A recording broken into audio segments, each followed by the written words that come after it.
সূক্ষ্ম দেহ মিশে তারপরে মানুষের বিচার হবে, কোথায় যাবে, নরকে যাবে বিচার হবে বা নিত্য ধামে গমন করবে, তাহলে ওই সূক্ষ্ম দেহের বিচার হবে। ওটাকে বলে লিঙ্গ দেহ।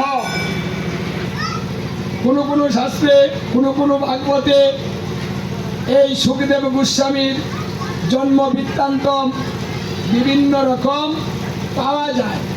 তারপরেও সাধুগুরু বৈষ্ণব যেটাকে সিদ্ধান্ত দেন, সবাই যেটা মেনে নেন, সেটাই আমাদেরও মেনে নেওয়াই কর্তব্য। রাধা বিনোদ গোস্বামীর ভাগবতে দেখা যায় যে সুখদেবের জন্মটা আর একভাবে হয়েছে। তখন আপনি কোনটা মানবেন? বিপদে পড়ে যাবেন। এই জন্য পরে সাধুগুরু বৈষ্ণবের দ্বারস্থ হতে হবে যে সবাই মহাজনরা, আমাদের মহাজন যে আছেন, মহাজনরা সাধুগুরু বৈষ্ণবরা কোনটা সিদ্ধান্ত দিয়েছেন, সেই সিদ্ধান্তটাই তখন আমাদের মেনে নিতে হয়। এই যে শিবরাত্রির ঘুম ওই যে দিনেও হয়, এটা খালি রাত্রে হয় না, ঘুম দিনেও হয়। দেখো টাটকা বৈশা আছে সামনে, তারপরেও ঘুমায়। এই যে জমকলি বলেছিলাম, যেখানে গীতা ভাগবত হবে, আঞ্জানি জীবানী ঘুমানি তিনটাকে প্রেরণ করা হবে।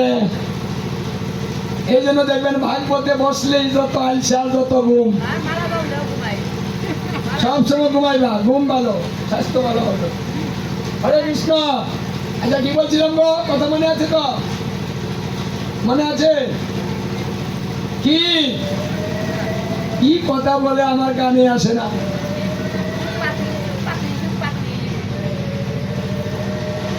ওই বেদব্যাস মুনি তপস্যা করতেছিলেন, একটা পুত্র কামনা করে, পুত্রাং দেহি বলে, মানে পুত্র কামনা করে বেদব্যাস মুনি তপস্যারত হয়েছিলেন। ওই তপস্যা লব্ধ একটা মেয়ে আবির্ভূত হয়েছিল। দৈবে বলেছিল, বেদব্যাস দেখো তোমার সামনে একটা নারী আছে, কিন্তু এটা তোমার স্ত্রী নয়, স্ত্রী হবে না, কিন্তু ওই নারী থেকে একটা পুত্র সন্তান হবে, সেই সন্তানটা হবে তোমার, তার নাম বিদিকা। ওই সূক্ষ্ম দেহ, শুক পাখির সূক্ষ্ম দেহটা বিদিকার মুখ দিয়ে গর্ভে প্রবেশ করে, সেই গর্ভে 16 বৎসর পর্যন্ত অবস্থান করেছিলেন এই সুখদেব গোস্বামী। আর এই যে যুগ কথাগুলা সমস্ত কিছু কিন্তু এই সুখে শুনেছিলাম, আর এই সুখদেব গোস্বামী পরে কিন্তু এটি প্রচার করে দিয়েছেন। এই জন্য এই যুগ কথাগুলা দেবাদিদেব মহাদেব কি বলেছেন পার্বতীর কাছে, আমরা সে কথা আজকে শুনতে পেরেছি। মানে সব জায়গাতে আপনি পাবেন, নিজে শিখে নিতে পারেন, তাহলে নিজেই বুঝবেন। মেয়ে যখন বিয়ে দিবেন, কার কাছে দিবেন, ওই জাতটা কি, ওই জাতটা বিচার করবেন, তারপরে বিয়ে দিবেন, দেখবেন সংসার সুখের হবে। ধনী না হলো কিন্তু সুখী হবে। টাকা হলে সুখ হয় না, সুখ হলো মনের ব্যবস্থা, মন থেকে সৃষ্টি হয় সুখ, মন থেকেই দুঃখ। এজন্য সুখটা টাকা পয়সার মধ্যে নয়। আমরা শুধু টাকা পয়সা আর হইল বহিরঙ্গ ভাব, বহিরঙ্গ সুন্দর চেহারা ভান হলো কিনা ওটা দেখে বিবাহ দেওয়া হয় এবং পড়ানো হয়, যার জন্য আমাদের ভুল হয়। আর সেই ভুলের মাসুল সারা জীবন দিতে হয়। ওই আমাদের পাড়া একজন এসেছে, খুব সুন্দরী বউ, পাড়ার মধ্যে এর মতো সুন্দর আর কেউ নাই, অথচ শ্বশুর শাশুড়ি পাড়ার কেউ তার কাছে ভিড়তে পারে না। স্বামীকে মূল্যায়ন করে না। আমার মতো স্ত্রী, তোর মতো বেড়ার ঘরে আইসি তো 14 গোষ্ঠীর ভাগ্যিমালা। মানে রূপের অহংকার, যার ভিতরে গুণ নাই, রূপ দিয়ে লাভ নাই। কিন্তু আমরা এখানেই ভুল করি। মহাদেবের এই উপদেশগুলা আমরা গ্রহণ করি না, শিক্ষা লাভ করতে চেষ্টা করি না, কোনো ভজন করি না, তপস্যা করি না, কোনো আরাধনা করি না, ভালো ভালো জিনিস চাই। সাধনে ভাবিবে যাহা, সিদ্ধ দেহে পাবে তাহা, পক্কা পক্ক করিয়া বিচার। ভগবানের বিচারটা কিভাবে হবে? আপনার সাধনার ভাবনার উপরে হবে। ভাবনাটা বিচার করে তারপরে আপনাকে দেওয়া হবে আপনি কি নিতেন, কি দেওয়া যায় আপনাকে। এই যে মায়েরা, এই যে কথা, কি কথা রে, বাড়িতে গিয়ে বললনি। তাহলে এই রাত্রিটা কত গুরুত্বপূর্ণ। যেদিন গুরুত্বপূর্ণ কথা সৃষ্টি হয়েছে এবং এই দেবাদিদেবের বিবাহ হয়েছে, আর সেই বিবাহে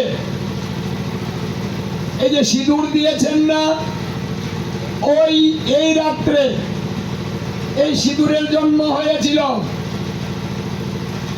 এই শিব চতুর্দশীতে দেবাদিদেব মহাদেবের বিবাহের মধ্যে স্বয়ং বিষ্ণু বলেছিলেন ব্রহ্মাকে, হে ব্রহ্মদেব, বিবাহের একটা চিহ্ন থাকা প্রয়োজন, একটা মাঙ্গলিক চিহ্নের দরকার।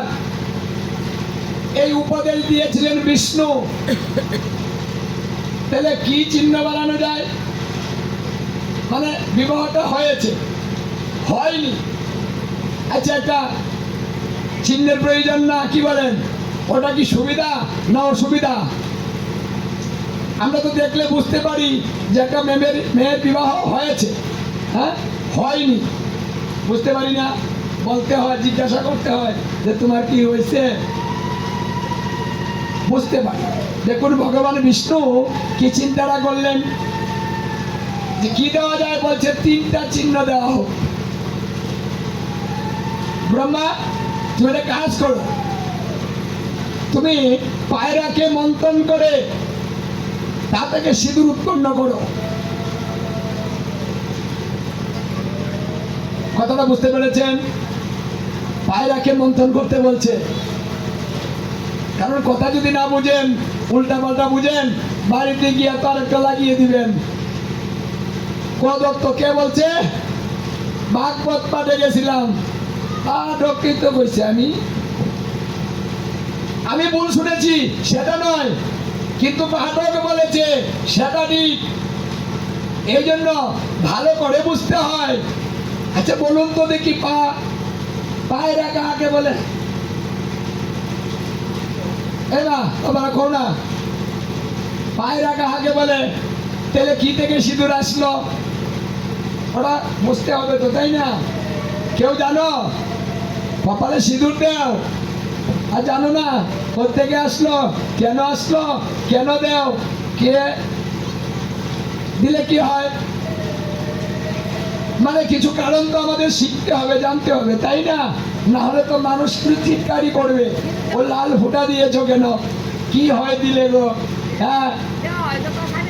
এই যে পরে আমরা বলি কি, এই দিয়ে আমরা পাই আইছে, আমরা আগে থেকে সবাই দেয়, আমরাও দেই, আমরা দেওয়ার লাগে, এটা নিয়ম, আমরা মঙ্গল হয়, এটা না দিলে বিয়ে হয় না, এইটুক আমরা বলে দিতে পারি, কিন্তু কারণগুলা কিন্তু বলতে পারি না। তার জন্য কারণ শিখা আমাদের অত্যন্ত প্রয়োজন। তাহলে পায়রা শব্দের অর্থ কিন্তু কবুতর না। মনে মনে কিন্তু কেউ ভাবতেছে যে পায়রা তো কবুতরই হয়, হ্যাঁ, না, এটা কবুতর না। কিন্তু একটা শব্দের অর্থ কিন্তু অনেক রকম হয়ে থাকে, হ্যাঁ, এটা ভাগবতেও স্বীকার করেছে। একটা শব্দের ব্যাখ্যা 10 রকম হতে পারে, 10টা অর্থও হতে পারে। এক এক পাঠক এক একটা অর্থ ব্যবহার করে পাঠ করতে পারেন। তাই বলে বলা যাবে না যে আমি যেটা মানে জানি ওটা ঠিক, আর ওই পাঠকে যে বললো ওটা হয়নি। আমাদের মধ্যে এমন কিন্তু একটা প্রবণতা আছে, এটা আমি জানি ওটাই ঠিক, আর ওটা ও যে বললো হ্যাঁ এটা ব্যাখ্যাতে দিল হইলো। আমরা কিন্তু এইভাবে ভুল করি। যেগুলো অপরাধ হয় না জেনে ভুল ধরতে নাই। ব্রহ্মা স্বয়ং এই কথাটা নিজে স্বীকার করেছিলেন যে আমি চতুর্বেদের বক্তা, হ্যাঁ, তারপরেও আমি কিছু বুঝি না। নিজেকে বুঝি না বলে স্বীকার করে নিলেন যে আমি কিছু বুঝি না। আর মানুষ দু চারটা গ্রন্থ পড়ে বলে আমি সব শিখে গিয়েছি, বুঝে ফেলেছি। আমার মতো কে বুঝে কি না জানিয়ে, মানে এইভাবে মানুষ অহংকার করে, আসলে ও কিচ্ছু জানে না, তাই তার অহংকারটা চলে আসে। দেখুন, দু চারটা গ্রন্থ পড়ে অনেক কিছু শিক্ষা জানা যায় না। শিক্ষাটা অনেক বড়। আর ভাগবত কথাটা তো যার কোনো কুল কিনারা নেই। ভাগবত কথা হচ্ছে ভগবানের কথা। ভগবানের কথার শুরু আছে, কিন্তু ভগবানের কথা তো শেষ নেই। মানে ভাগবতে বলছে যে একদিন মানে বিজ্ঞানিকরা হয়তো এই সমুদ্রে যে জল আছে না, এই জলটা হয়তো শিশে একদিন শেষ করে ফেলতে পারে, সেটা আবিষ্কার করতে পারে একদিন। মরুভূমির বালুকণা একটা একটা করে গুনে শেষ করে দিতে পারে, এটাও সম্ভব হতে পারে। কিন্তু এই ভাগবত কথা, ভগবানের কথা শেষ করতে পারবে না। হ্যাঁ, আমরা দু চার কথা শিখেছি, দু চার কথা বলতে পারি, কত কথা ভগবানের। তাই এই পায়রা হচ্ছে পারদ। সিঁদুর সৃষ্টি হয়েছে পারদ থেকে। এই পারদ ব্রহ্মা বিষ্ণুর আদেশে মন্থন করেছিলেন। মন্থন করছিলেন, হ্যাঁ, পাক দেওয়া। ওই যে মায়েরা আগে মন্থন করতো, কি মন্থন করতো গো? মানে ননি মাখন বানানোর জন্য, ঘি বানানোর জন্য। হ্যাঁ, আমাদের মায়েরা আমরা দেখেছি করেছে। হ্যাঁ, আজকাল ওটা উঠে গিয়েছে, তো ওটা এখন নেই। এই ওটাকে যখন মন্থন করেছে তখন একটা কালার হয়েছে, তার নাম হয়েছে হিঙ্গল। এই হিঙ্গল থেকে সিঁদুর সর্বপ্রথম শিবকে দিয়ে, এখন সৃষ্টিটা হয়েছে এইভাবে। কে দিয়েছে প্রথম? ওই স্মৃতির মধ্যে দেবাদিদেব মহাদেব পার্বতীর স্মৃতিতে পরিয়ে দিলেন। এই যে বিবাহে মাঙ্গলিক চিহ্নটা স্বয়ং স্বামী নিজের হাতে পরিয়ে দেন। এই জন্য স্বামী যখন থাকে না তখন স্বামীকে দিয়েই কিন্তু আবার এই সিঁদুরটাকে মুছে দেওয়া হয়। আপনাদের মধ্যে কি রীতিটা আছে? স্বামী মৃত্যুর পরে তার চরণের অঙ্গুলি দিয়ে ওটা মুছে দেওয়া হয়। আপনাদের মধ্যে আছে? আছে। কারণ স্বামী যখন থাকবে না তখন এই চিহ্নটার প্রয়োজন নেই। স্বামীর সঙ্গে এর সংযুক্ত, তাই এটাকে স্বামীর মঙ্গল চিহ্ন বলা হয়। এটার আরো ব্যাখ্যা আছে। সেই দিন লোহার যে খারু, লোহার খারু দেওয়া হলো আর শাখা দেওয়া হলো। যে শাখাটা ব্যবহার করছেন, একটা করে হাতে খারু থাকতে হবে। কার হাতে খারু নাই? নাই? আছে? তাহলে তিনটা ব্যবহার করছেন না? এই তিনটা হলো গুণের আধার। তিনটা গুণের আধার। ব্রহ্মা বিষ্ণু মহেশ্বর যে তিনটা গুণের অবতার, সেই তিনটা গুণের আধার হচ্ছে সিঁদুর, শাখা, খারু। তিনটার কালার তিন রকম। সিঁদুরের যে কালারটা লাল, এই কালারটা হচ্ছে ব্রহ্মা, এই গুণের অধীশ্বর হচ্ছে ব্রহ্মা। এটা সৃষ্টিকর্তা,